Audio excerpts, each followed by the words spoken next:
there's a leadership opportunity, and leaders are going to have to step up to take it from the experimentation to the transformation, right? And get the structural shift in how business is done. What does that look like? So a few things. First of all, I think experimentation has to happen at the same time. I'm actually very worried about people moving to product right away or moving to KPIs right away, because experimentation and KPIs don't always mix, right? Sometimes they do, sometimes they don't. But it can become very narrow, especially for a real transformation. So I believe AI is the big one.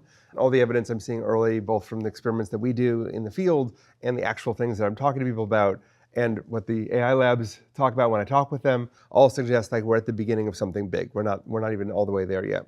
And so if you think about that, you have to be aligned as a leadership with what the direction you want the organization to go in is. I often talk about the fact that you need leadership, lab, and crowd to all work together. So crowd is experimenting, that's everyone doing the work. Lab is where you're building these new tools and experimenting and benchmarking.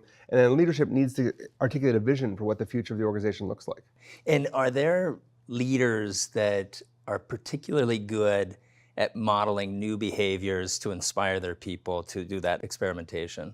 So I won't call out names, but generally what's happened is senior people who show that they're using AI all the time, who ask questions about how people are using AI all the time, who visibly reward people, who are finding use cases that are interesting and valuable, who model the kind of behavior you want to see, are those that are most successful in this kind of case.